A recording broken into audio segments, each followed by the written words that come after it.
Welcome to this lesson on logic. I'm Professor Doobie, and today we're going to look at a section in the logic unit that's typically near the end, using truth tables to determine the validity of an argument. There's a couple of ways to determine the validity of an argument, and many of you may have learned the forms modus ponens, modus tollens, or if the conditional is given as your premise and the antecedent is true, then the consequent is true. That's if you recognize your argument fits a particular form that is known to be valid, then your argument is valid. If you don't recognize that form, or your argument doesn't fit one of those forms, another way to determine if an argument is valid is by using a truth table, and that's what we're going to look at here.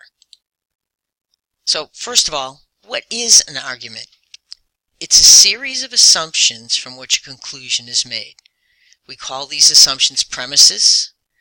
The conclusion is the last statement, and it's usually got words in front of it like thus, therefore, in conclusion, or something like that. Now, if the argument does not fit one of the known forms, or you're not certain it does, or you don't know the forms, you can always show whether an argument is valid or invalid, or you could say not valid, that's what I mean by invalid, using a truth table. So this gets a little confusing because this process will allow you to show some argument true that's nonsense if the premises really aren't true. So for an argument to be valid, you assume the premises are true whether they are or not. For an argument to be sound, the argument would have to be shown to be valid and the premises would also have to be true. A sound argument is one that's valid with the premises true, so that's a little higher standard than the argument being valid alone. You could show, I did some examples in class where you could show that, if all cats are reptiles, Bugs Bunny is a cat, therefore Bugs Bunny is a reptile. That actually is shown valid with a truth table, but it's not sound because, first of all, cats are not reptiles and Bugs Bunny is not a cat. But that doesn't matter just for the purpose of determining validity, because when you determine validity, you're really looking at the form of the argument. Once you know what the actual premises are and whether they're true or not, then you can determine whether it's sound also. So the first step is to write the statements in symbolic form. Sometimes you're already given symbols to start with, but I'm going to start with the lengthiest process where you're given your argument here in words. If your cell phone rings during class, then the teacher gets angry. Your cell phone does not ring during class, therefore the teacher does not get angry. So we have to decide how many statements are involved and turn them into symbols. There's two pieces of information. Your cell phone rings during class, and the other piece would be the teacher gets angry. Those are the two types of things we're talking about in this argument. The triangle at the bottom here, you'll see that a lot. That's a standard notation for the word therefore or in conclusion. So the conclusion here is the teacher does not get angry. But notice that's already covered by statement Q, so we don't need a third statement for that. So we have the cell phone rings, teacher angry, cell phone rings, or does not ring, that's still the negation of P. Teacher does not get angry are just our two statements. So when we write this in symbol form, you had if your cell phone rings in class, then the teacher will get angry. If P, then Q. Your cell phone doesn't ring, so that's not P. And the conclusion is written below the line here, and it is the teacher does not get angry, so it's not Q. You want to know if that is always going to be true, that if these two things above the line are true, will this always be true? So the statements above the line are what we call our premises. There are two premises in this. You may have more than two. The statement below the line is the conclusion. In our case, the conclusion is just the negation of one of the statements, but this itself could be a compound statement. It could be an and or an or even an if then or an if and only if. So the second step is to create the argument statement. I now have my argument written in symbols. I want to put each premise in parentheses. So I'm going to put parentheses around if P then Q. I'm going to put parentheses around not P. And then I'm going to join those with an and symbol. And then I'm going to draw an if-then. I'm going to put parentheses around my conclusion. Now, some of you are thinking, oh, that's too many parentheses. It's, those are simple. If you get in the habit of doing it exactly this way, you will not make mistakes when the statements are more complicated. So here is this argument again, so you can see it easily. If P, then Q. See, that's in its own set of parentheses. Not P is in its own set of parentheses, and I and them together. The premises are joined with an and I put one big set of parentheses around that, because before I evaluate anything else, I'm going to evaluate inside this parenthesis, then join those. I actually can evaluate not Q separately, but I don't do this if-then. This if-then is always last. The one you put in pointing to the conclusion is always the last operation. So, the next step is to make the truth table. Because I have two statements, I will need 4 rows in my truth table. If I had 3 statements, I would need 8 rows. If I had 4 different statements, I would need 16 rows, etc. But right here we just have 2 different statements, so we just need to get all the possible input combinations of P with Q. So I draw my 4-row truth table, and the things I'm going to need to put in it are whatever's in this first set of parentheses, whatever's in the second set of parentheses, and whatever's in the conclusion here. So I have the premises here and here, and I put the conclusion out here. Notice I've made the premises yellow here so you can easily see that they're the premises. And this is green and this is green because those are the 2 things we end up combining at the end in the if-then.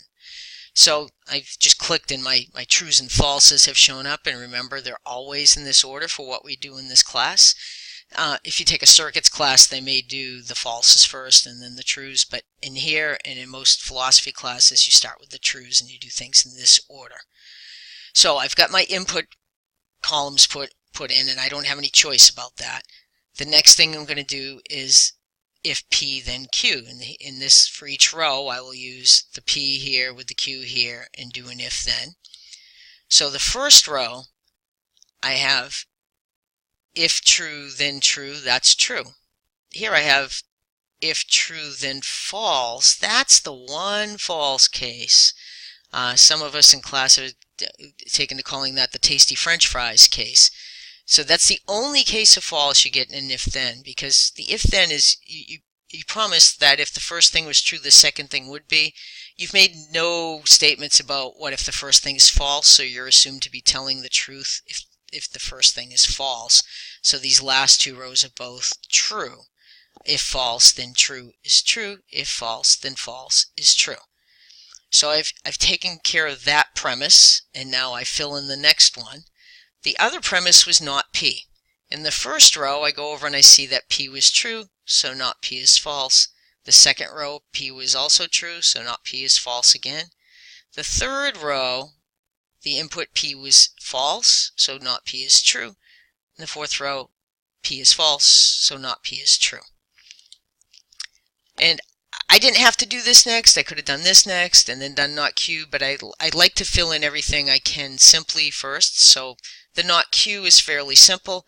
In each row here in the first row, I look at Q in the first row. Q is true, so not Q is false. Q is false, so not Q is true. The third row, Q is true, so not Q is false. In the fourth row, Q is false, so not Q is true. And then I'm going to go back, and I have to do this and before I can do this if-then. I have to, when I and the 2 premises together, the only way I'm going to get it true is if both of the premises were true. And those are actually going to be the only rows I care about for the conclusion. I don't care if the conclusion is true or false if my premises were false. Remember, in an argument, you're taking on the case where the premises are true. You want to show that you always have a true conclusion.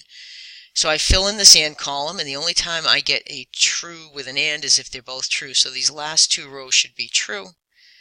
True, false is false. False and false is false. True and true is true. True and true is true. Now I'm ready to fill in the last column, which is the one that will show me whether or not my argument is valid. Now anytime, so on the left side of the if-then is the result of this ANDing of the premise I just did. And if you had 3 premises, you would AND them all together, AND the first 2, then AND that with the second one, and that final AND would be the column you're using. So I have a false on the left side of an if-then. That's always going to be true. So these first 2 rows are going to be true kind of by default because the antecedent isn't true, so the conditional I have to assume to have been telling the truth when I use the conditional.